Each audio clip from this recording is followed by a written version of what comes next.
Welcome to Siraj study point. Good evening class. हम फिर से हाजिर हैं अपने डेली करंट अफेयर्स के सेशन को लेके। आज हम 6 और 7 फेब के करंट अफेयर्स की बात करेंगे और हमारा ये session UPSC, PCS, SSC, banking, railway, UGC net और भी जो वर्ल्ड एग्जाम्स होते हैं उनके लिए काफ़ी इंपॉर्टेंट है। तो प्लीज़ ज़्यादा से ज़्यादा चैनल को सब्सक्राइब करिए और लाइक करिए और हमारे वीडियो को शेयर करिए, जिससे ज़्यादा से ज़्यादा बच्चे इसका फ़ायदा उठा सकें। और इस क्लास का पीडीएफ आपको टेलीग्राम लिंक पे हमारे मिल जाएगा। क्लास के बाद जो टेलीग्राम का लिंक आपको ये सेशन के डिस्क्रिप्शन बॉक्स में मिल जाएगा, तो आप वहाँ से उसको ज्वाइन कर सकते हैं। बाकी आपके जो भी क्वेरीज़ हों उसे प्लीज़ कमेंट बॉक्स में पिन करें। आप जो भी आगे देखना चाहते हैं, जैसा भी मटेरियल चाहते हैं, प्लीज़ कमेंट बॉक्स में पिन करें और ज़्यादा से ज़्यादा हमारे सेशन को शेयर करें और लाइक करें। और प्लीज़ क्लास को देखते समय लाइक करना ना भूलें, क्योंकि बहुत सारे लोगों की आदत होती है वो भूल जाते हैं। बट प्लीज़ लाइक ज़रूर करिए और ज़्यादा से ज़्यादा शेयर करिए। और अगर आपने अभी तक सब्सक्राइब नहीं किया है तो प्लीज़ इसे सब्सक्राइब करिए। तो चलिए हम स्टार्ट करते हैं आज के पहले क्वेश्चन से। हमारा पहला क्वेश्चन है, चीन और भारत के बीच भारत चीन युद्ध किस वर्ष हुआ था? ठीक है, तो हमारा ये युद्ध जो था चीन और भारत के बीच जो भारत चीन युद्ध हुआ था वो 20 अक्टूबर 1962 को हुआ था। ठीक है, कब हुआ था? 20 अक्टूबर 1962 को। 1962 तो सबको ही पता होता है और डेट की बात करें तो 20 अक्टूबर को हुआ था। ठीक है, अब यहाँ पे ये बात हम क्यों कर रहे हैं कि भारत चीन युद्ध की बात हम क्यों कर रहे हैं? तो यहाँ पे ये बात इसलिए है क्योंकि राहुल गांधी ने अभी एक स्टेटमेंट दिया संसद में। राहुल गांधी ने बोला कि पाकिस्तान और चाइना के अच्छे रिलेशन के लिए भारत जिम्मेदार है। कि जब पहले कांग्रेस की सरकार होती थी, यानी कि पहले के टाइम पे भारत, पाकिस्तान और चाइना के बेहतर रिलेशन नहीं होते थे, पाकिस्तान और चाइना के। पर जब से बीजेपी की लगभग सरकार आई है तब से जो उन लोग की विदेश पॉलिसी रही है, यानी कि फॉरेन पॉलिसी रही है, उसके तहत जो है पाकिस्तान और चाइना काफ़ी करीब आ गए हैं, जबकि पहले ऐसा नहीं होता था। और ये भारत के लिए चिंताजनक विषय है उस पर बात करने की। ये देखिए यहाँ पे कई ऐसे अलग अलग इकोनॉमिक टाइम्स में, द प्रिंट में, अलग अलग न्यूज़पेपर्स में ये सारे प्रिंट छपे हैं कि Modi government mistake brought China Pakistan together, India is at risk now, Rahul Gandhi in Lok Sabha says. ठीक है, तो ये सारी चीज़ें राहुल गांधी ने बोली हैं। अब यहाँ पे इसका मुद्दा क्या है, अगर हम ध्यान दें तो राहुल गांधी ने तो एक स्टेटमेंट दिया, बट उन्होंने ऐसा कहा क्यों? तो अगर हम बात करें तो जब रिलेशन की हम बात करते हैं, जब से सेकेंड वर्ल्ड वार हुआ, तो सेकेंड वर्ल्ड वार में जो यूएसए था वो पाकिस्तान का सहयोग करता था सेकेंड वर्ल्ड वार से ही। और जो रशिया था, यानी कि यूएसएसआर हमारा जो था, वो हमारा इंडिया सपोर्टिव था। ठीक है, इंडिया को सपोर्ट करता था और साथ में चाइना को भी, क्योंकि जो अगर हम कम्युनिस्ट पार्टी की बात करें, कम्युनलिज्म की बात करें, तो यूएसएसआर में भी वही चलता था और चाइना में भी वही चलता था। तो उस समय तक तो एक अच्छे रिलेशन थे और यूएसएसआर जो है चाइना को सपोर्ट करता था। जब चाइना 1959 में आज़ाद हुआ, 1949 में, तो इंडिया ने भी उसे सहमति दी और यूएसएसआर ने भी एट द सेम टाइम सहमति दी। ठीक है, और उस समय क्या होता था कि यूएसए जो है पाकिस्तान का सहयोग करता था, पाकिस्तान प्रो पाकिस्तान नीति अपनाता था। पर धीमे धीमे जैसे जैसे पाकिस्तान के साथ इंडिया के रिलेशन बेहतर होते गए, सॉरी, यूएसए के साथ इंडिया के रिलेशन बेहतर होते गए, यूएसए और इंडिया के रिलेशन बेहतर होते गए, तो वैसे वैसे जो है चाइना को, क्योंकि अपना एक मार्केट चाहिए। ठीक है, चाइना जो है इंडिया को काउंटर करने के लिए, कि इंडिया ज़्यादा अपनी तरफ से प्रोग्रेस ना करे, और इंडिया को काउंटर करने के लिए उसने जो है पाकिस्तान का सहयोग करना स्टार्ट कर दिया। और जैसा कि सभी जानते हैं कि चाइना पाकिस्तान इकोनॉमिक पॉलिसी जो उसकी चलती है, चाइना पाकिस्तान ईस्ट कॉरिडोर, और जो हमारा सिल्क रूट की बात होती है, वो सारी चीज़ें जो उस पर काम कर रहा है चाइना, तो वो सारी चीज़ें भी पाकिस्तान से ही होकर जाती हैं। तो ये चीज़ है कि चाइना और पाकिस्तान के बीच जो रिलेशन अच्छे हुए हैं, मेन इंडिया को काउंटर करने के लिए चाइना ने बेहतर किया है। और बाकी तो चाइना का अपना इंटरेस्ट ऑफ रूट है, क्योंकि वो यूएसए और चाइना के बीच में हमेशा अनबन रहती है, और यूएसए इंडिया का सपोर्ट करता है। तो ऑब्वियसली बात है पाकिस्तान को, क्योंकि पाकिस्तान से हमेशा इंडिया के हमेशा विवाद बने रहते हैं पीओके क्षेत्र को लेके, पाकिस्तान ऑक्यूपाइड कश्मीर को लेके। तो इसलिए उसका ये है कि वो उसको सपोर्ट करता है और एक वो देखने को मिलता है। पर हम उस पे नहीं जाते कि राजनीतिक रूप से राहुल गांधी ने क्या कहा, वो एक पॉलिटिकल स्टेटमेंट है, उस पर हमें नहीं जाना है। बट हाँ, जो रीज़न था जो पाकिस्तान और चाइना के रिलेशन बेहतर होने का, वो मैंने बता दिया क्यों बेहतर हुआ। और इसीलिए हम यहाँ पे 1962 में जो हमारा वार हुआ था, इंडो चाइना वार, वो भी एक मुद्दा सामने आता है, जिसके बाद से इंडिया और चाइना के रिलेशन ख़राब होते गए। बट अभी भी अगर हमारे रिलेशन भले ही इंडिया चाइना जैसे भी ख़राब है, हम जो बोलते हैं हिंदू चीनी भाई भाई, तो आज भी इंडिया अपने जो ट्रेड का काम करता है, यानी व्यापार जो है, बहुत सारा व्यापार वो जो है चाइना से करता है, बजाय कि अन्य देशों से करने के। सबसे ज़्यादा बड़ा व्यापार तो उसका यूएसए से होता है, ठीक है, यूएसए से होता है। बट चाइना उसका सेकेंड लार्जेस्ट जो है, सेकेंड लार्जेस्ट उसका इकोनॉमिक पार्टनरशिप है, मतलब यानी कि उससे ज़्यादा ट्रेड पार्टनरशिप करता है चाइना से। तो चाइना से काफ़ी ज़्यादा मात्रा में वो इम्पोर्ट भी करता है और एक्सपोर्ट भी करता है। तो एक बेहतर रिलेशन भी है, पर एक डिबेट का विषय है, रिलेशन ख़राब भी हैं। और क्योंकि कई जगह चाइना अपने अधिकार, जैसे नेफा क्षेत्र यानी कि अरुणाचल प्रदेश में, अक्साई चीन में, ये सब जगह अधिकार दिखाता है, तो उसकी वजह से भी हमारे बीच विवाद बने रहते हैं सीमा को लेकर। ठीक है, चलते हैं हम अपने अगले क्वेश्चन पर। नासा ने किस वर्ष अंतर्राष्ट्रीय अंतरिक्ष स्टेशन को सेवानिवृत्त करने की योजना बनाई है? तो नासा ने इंटरनेशनल स्पेस स्टेशन यानी कि आईएसएस को सेवानिवृत्त करने की योजना 2031 तक बनाई है, कि 2030 तक अब आईएसएस काम करेगा, यानी इंटरनेशनल स्पेस स्टेशन, अंतर्राष्ट्रीय अंतरिक्ष स्टेशन जो है 2030 तक काम करेगा, और 2030 के बाद वो रिटायर हो जाएगा। ठीक है, रिटायर होने के बाद वो कहाँ गिरेगा? साउथ यानी दक्षिण प्रशांत महासागर यानी साउथ पैसिफिक ओशियन में ये गिरेगा। ठीक है, साउथ पैसिफिक एशियन में गिरेगा, दक्षिण प्रशांत महासागर में ये गिरेगा। ठीक है, अगर हम बात करें कि आईएसएस कब लॉन्च किया गया था, तो आईएसएस 1998 में लॉन्च किया गया था। ठीक है, आईएसएस कब लॉन्च किया गया था? 1998 में लॉन्च किया गया था।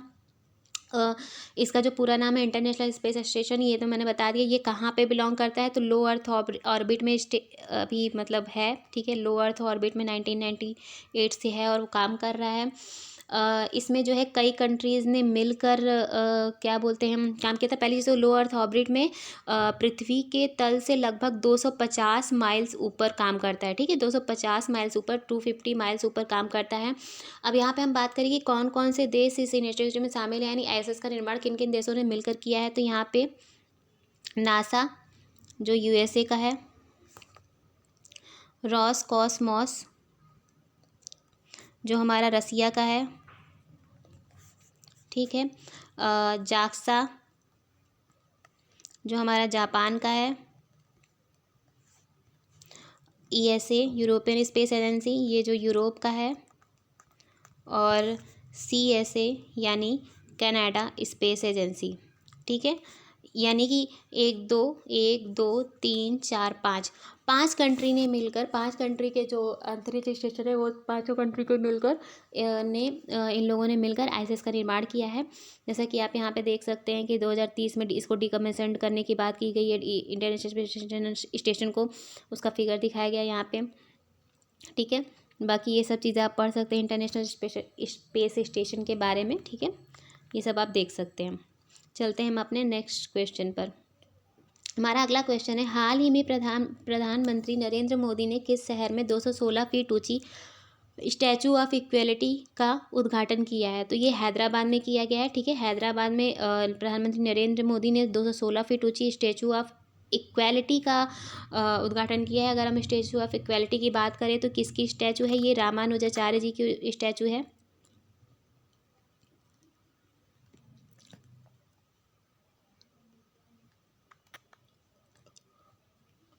ये रामानुजाचार्य की स्टैचू है। अगर हम रामानुजाचार्य की बात करें तो इनका जो जन्म हुआ था वो 1017, ठीक है, 1017 ईस्वी में हुआ था, तमिलनाडु में। ठीक है, तमिलनाडु के थे। ये एक वैदिक फिलोसफर थे और सामाजिक कार्यकर्ता भी थे, जो समानता और सोशल जस्टिस के लिए, सामाजिक न्याय के लिए काम करते थे। इन्होंने ही जो भक्ति आंदोलन का प्रणेता माना जाता है, कि भक्ति आंदोलन कहाँ से स्टार्ट हुआ और नॉर्थ इंडिया में कैसे आया, तो इनको ही भक्ति आंदोलन के लिए कहा जाता है, कि दक्षिण से उत्तर तक लाना भक्ति आंदोलन इन्हीं का कार्य था। इन्होंने ही वसुधैव कुटुम्बकम का जो हमारा वो है वो दिया है। ठीक है, वसुधैव कुटुम्बकम का जो हमारा एक स्टेटमेंट है, या फिर एक कह सकते हैं कि जो हम वसुधैव कुटुम्बकम की बात करते हैं वो इन्हीं के द्वारा दिया गया है। ठीक है, जिसका मतलब होता है all the universe is our family, यानी कि सारा संसार, सारा ब्रह्मांड हमारा परिवार है। इनकी जन्म शताब्दी को लगभग 1000 ईयर्स हो चुके हैं, जिसकी वजह से ये हमारा रामानुजाचार्य जी की मूर्ति बनाई गई 216 फीट ऊंची, जिसको स्टैचू ऑफ इक्वेलिटी नाम दिया गया है। ये सब आप देख सकते हैं रामानुजाचार्य के बारे में, उनके बारे में क्या क्या चीज़ें हैं। यहाँ पे आप देख सकते हैं कि कैसे उनकी मूर्ति बनाई जा रही है, ये उनकी मूर्ति होगी, ठीक है, ये उनकी मूर्ति होगी, कैसी बनाई जा रही है आप देख सकते हैं। बाकी उसके बारे में और जो भी डिटेल्स है वो आप पढ़ सकते हैं, ठीक है। मूर्ति के बगल में एक मंदिर बनाई जाएगी, ये मंदिर बनाई जाएगी जिसमें लगभग 120 किलो 120 किलो की सोने की मूर्ति बनाई जा रही है, जिसको पूजा के लिए प्रयोग किया जाएगा, क्योंकि उतनी बड़ी मूर्ति तो कोई पूजा कर नहीं सकता, बट छोटी सी मूर्ति बनाई जा रही है 120 किलो सोना यूज़ करके, जिससे पूजा हो जा उनकी की जा सके। एक चीज़ और मैं बता दूं, ये वैष्णव संप्रदाय से संबंधित है, ठीक है, तो वैष्णव संप्रदाय वाले इनको ज़्यादा मानते हैं। चलते हैं हम अपने नेक्स्ट क्वेश्चन पे। हमारा नेक्स्ट क्वेश्चन है, हाल ही में प्रधानमंत्री ने चौरी चौरा कांड के 100 वर्ष पूरे होने पर स्वतंत्रता संग्राम के वीरों को किस दिन श्रद्धांजलि दी? तो ये 4 फरवरी को दी है, 4 फरवरी को श्रद्धांजलि दी गई है। मैं बता दूं चौरी चौरा कांड के बारे में, चौरी चौरा कांड जो है 4 फरवरी 1922 को हुआ था। 4 फरवरी 1922 को हुआ था। कहाँ पे हुआ था? ये गोरखपुर यूपी में हुआ था, ठीक है। असहयोग आंदोलन जो हमारा चल रहा था 1920 से, असहयोग आंदोलन, उसी के चलते ये चौरी चौरा का के कांड हुआ था, जिसमें 22 पुलिस मैन जिनको मार दिया गया था, 22 पुलिस लोग मैन। ये आप देख सकते हैं यहाँ पे कैसे क्या क्या चीज़ हुआ था। चौरी चौरा घटना के 100 साल हो गए हैं। शांति मार्च निकाल रहे सत्याग्रहियों पर पुलिस ने फायरिंग कर दी थी।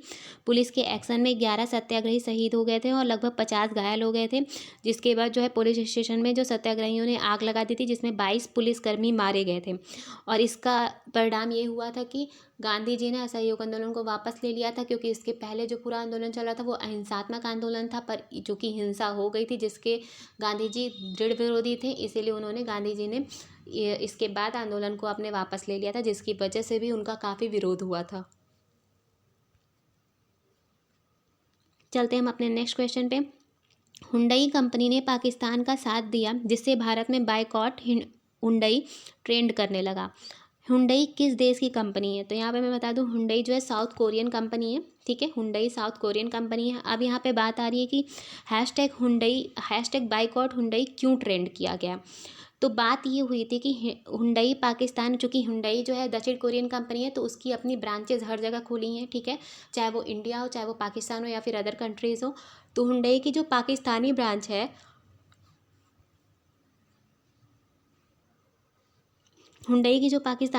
वहाँ पे क्या हुआ कि जो है कश्मीर सॉलिडेरिटी डे जो मनाया जाता है 5 फेब को, क्या मनाया जाता है? Kashmir solidarity day, Kashmir solidarity में डे मनाया जाता है 5 फेब को, ठीक है, जिसके लिए इसने सपोर्ट कर दिया था। और क्या कहा था कि जो सॉलिडेरिटी डे क्यों मनाया जाता है, 1990 को पाकिस्तान में 5 फेब को, जो 5 फरवरी को कश्मीर एकजुटता दिवस मनाया जा रहा था, जिसके तहत कश्मीर मुद्दे को उठाया गया था, कि कश्मीर जो है, कश्मीर को एक अलग होना चाहिए, कश्मीर को भारत में नहीं होना चाहिए, जिसको लेके जो एक विवाद का विषय है, जो ऑलरेडी अगर इंडिया की बात की जाए तो इंडिया कश्मीर को एक अपना अंग मानता है, और पाकिस्तान तो ऑलरेडी कश्मीर को अपने हक में हथियाना चाहता है। तो उस चीज़ का, जो वहाँ पे एक बात चल रही थी, ट्रेंड कर रहा था कि कश्मीर जो है अलग होना चाहिए, उसका सपोर्ट किया जा रहा था। तो हुंडई पाकिस्तान जो वहाँ की कंपनी है, उसने भी इस ट्रेंड का सपोर्ट कर दिया था, जिसकी वजह से इंडिया में क्या हुआ, इंडिया में उसका विरोध होने लगा और बाइकॉट हुंडई नाम से ट्रेंड करने लगी चीज़ें। यहाँ पे आप देख सकते हैं कि कंपनी पर हुंडई का नापाक पोस्ट, ठीक है, क्या उसने लिखा था, let us remember the sacrifice of our Kashmiris brother and stand in support as they continue to struggle for freedom, ठीक है। तो ये चीज़ हुंडई पाकिस्तान ने राइट अप कर दी थी, जिसकी वजह से वो बाइकॉट हुंडई ट्रेंड होने लगा। तो विवाद में यही मुद्दा था, उससे ज़्यादा कुछ यहाँ पे समझने के लिए ऐसा कुछ खास था नहीं। बस ये आपको जानना है कि हुंडई कहाँ की कंपनी है, तो ये साउथ कोरियन कंपनी है। चलते हैं अपने नेक्स्ट क्वेश्चन पे। हाल ही में लता मंगेशकर का 92 वर्ष की आयु में बहुअंग विफलता से पीड़ित होने के बाद निधन हो गया। इनको भारत रत्न किस वर्ष दिया गया? तो इनको भारत रत्न जो है 2001 में मिला था। लता मंगेशकर के बारे में सभी जानते हैं। लता मंगेशकर की अभी 6 फरवरी को उनकी डेथ हो चुकी है, ठीक है। 6 फेब को मॉर्निंग में उनकी डेथ हुई है। लता मंगेशकर, जिनको भारत की कोकिला, भारत कोकिला कहा जाता था, ठीक है, जो बहुत अच्छा गाना गाती थी, उनका ये भी, उनके बारे में तो सभी जानते हैं। तो उनकी अभी डेथ हुई है, तो उनको श्रद्धांजलि दी गई है। तो हम भी उनको श्रद्धांजलि देते हैं अपनी तरफ से अपने सेशन में।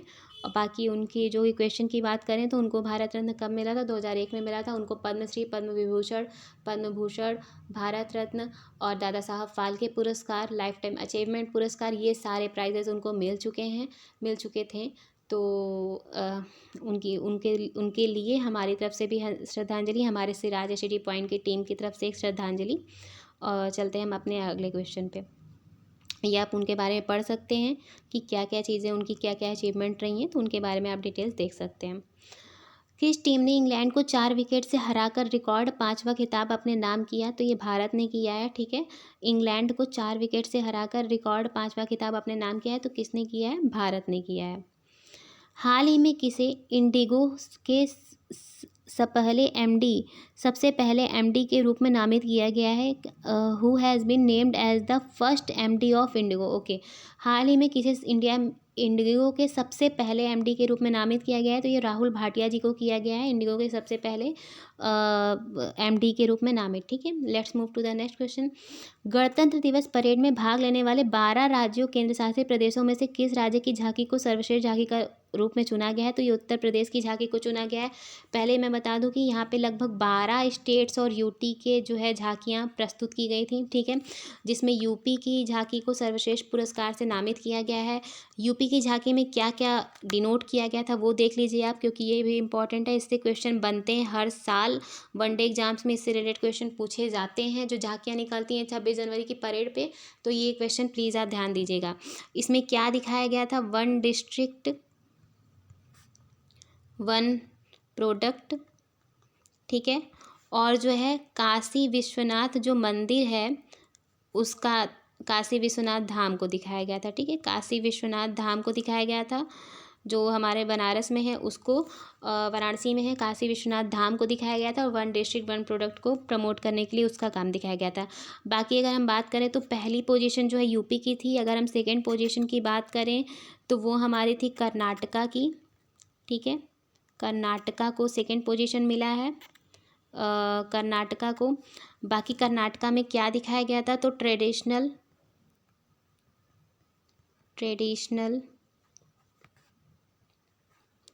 हैंडीक्राफ्ट,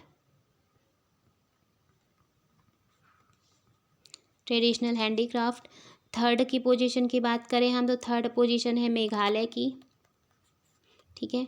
मेघालय ने क्या दिखाया था? 50 ईयर्स ऑफ स्टेटहुड, ठीक है। और tribute to women led cooperative society, ठीक है। वुमेन्स को ट्रिब्यूट दिया गया था, वीमेंस लेड कोऑपरेटिव सोसाइटी को। और 50 ईयर्स ऑफ स्टेटहुड की 50 साल हो गए उसको स्टेट बने, ठीक है, तो उसको दिखाया गया था। तो ये तीनों आपको याद रखना है कि यूपी फर्स्ट पे था, फिर कर्नाटक, फिर मेघालय, और बाकी उनके में क्या क्या विषय दिखाए गए थे, तो वो चीज़ आपको याद होनी चाहिए। चलते हैं अपने नेक्स्ट क्वेश्चन पे। वित्त मंत्रालय के व्यय विभाग के तहत लेखा महानियंत्रक का अतिरिक्त प्रभार संभालने के लिए किसको नियुक्त किया गया है? तो ये सोनाली सिंह को नियुक्त किया गया है। क्या who has been appointed to hold the addition charge of controller general of accounts under the department of expenditure ministry of finance? तो ये सोनाली सिंह को नियुक्त किया गया है। हाल ही में किसे यूजीसी के नए अध्यक्ष के रूप में नियुक्त किया गया है? तो ये एम जगदीश कुमार को नियुक्त किया गया है यूजीसी के नए अध्यक्ष के रूप में। किसे? एम जगदीश कुमार जी को। हाल ही में किस फिल्म ने एनएचआरसी की लघु फिल्म पुरस्कार प्रतियोगिता जीती है? तो ये जीती है स्ट्रीट स्टूडेंट, ठीक है। एनएचआरसी की हम बात करें तो नेशनल ह्यूमन राइट कमीशन, इसका फुल फॉर्म क्या है? नेशनल ह्यूमन राइट कमीशन, ठीक है। नेशनल ह्यूमन राइट कमीशन, इसकी स्थापना कब की गई थी? 1993 में की गई थी। Protection of human rights act 1993 के तहत, protection of human rights act 1993 के तहत नेशनल ह्यूमन राइट्स कमीशन की स्थापना की गई थी 1993 में, ठीक है। यहाँ पे हम बात करें तो ये जो लघु फिल्म अवार्ड जिसको मिला है वो है स्ट्रीट स्टूडेंट। ये कहाँ की फिल्म है? ये एक तेलुगु फिल्म है, ठीक है। तेलुगु फिल्म है, ये किस पर आधारित है? ये मैसेज देती है किसका? राइट टू एजुकेशन का, ठीक है। राइट टू एजुकेशन का मैसेज देती है, एक तेलुगु फिल्म है, ठीक है। एक तेलुगु फिल्म है, राइट टू एजुकेशन का मैसेज देती है, एनईआरटी और तेलुगु फिल्म है। और जो है इसके जो निर्माता हैं उनका नाम है अकुला संदीप। क्या नाम है उनका? अकुला संदीप, ठीक है।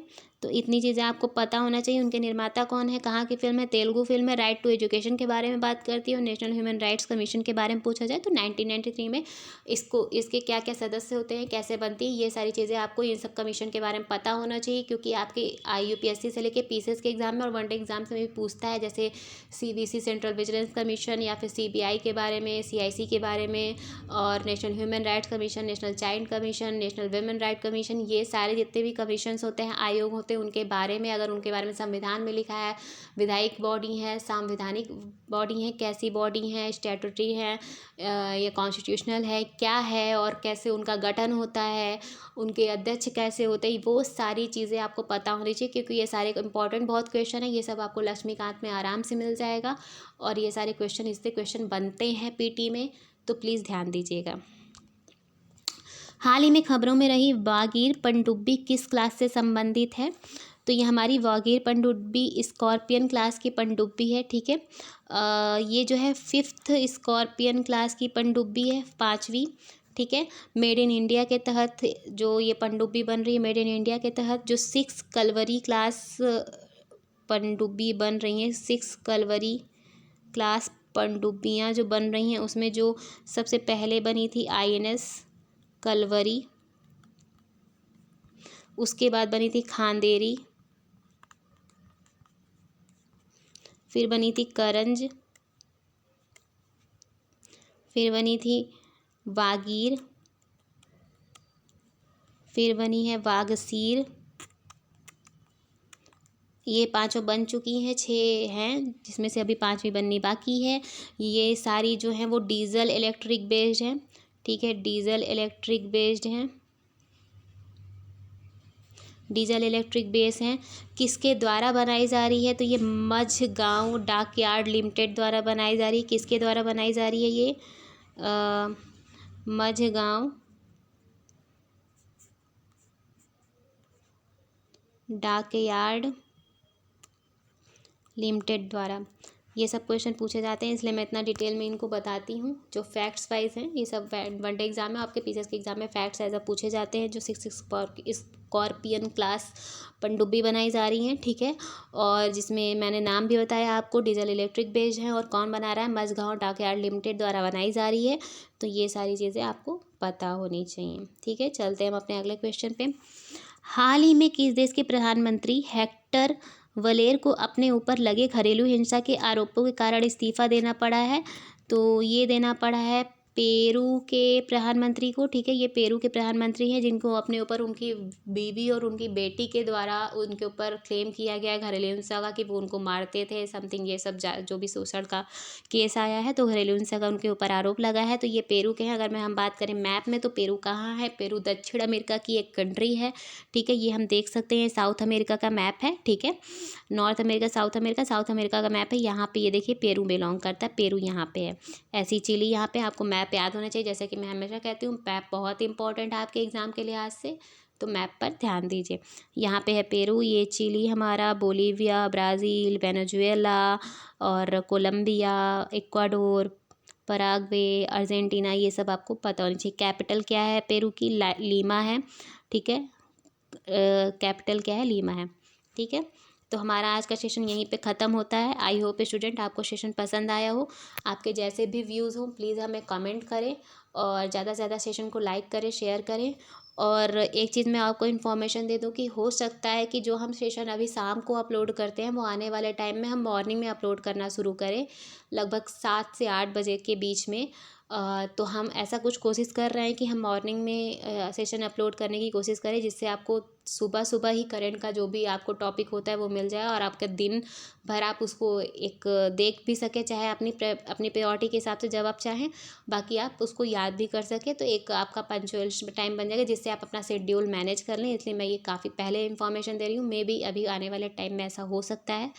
तो बाकी अभी जो सेशन आ रहा है प्लीज़ आप उसको कंटिन्यू करिए और डेली की डेली क्लास करिए। छोड़िए मत कि आप एक दिन में 4 दिन का देख लेंगे, 5 दिन का देख लेंगे, उस तरह नहीं होता है स्टूडेंट्स, क्योंकि उस तरह आपको बाद में पोथा लगेगा, फिर आपको दिक्कत होगी।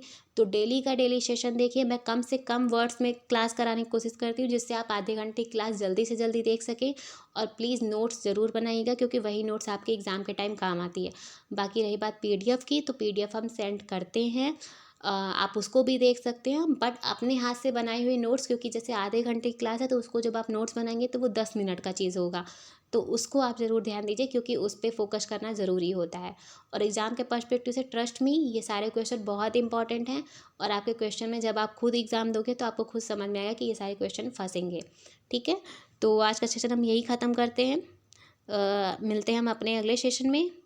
Good bye, thank you so much.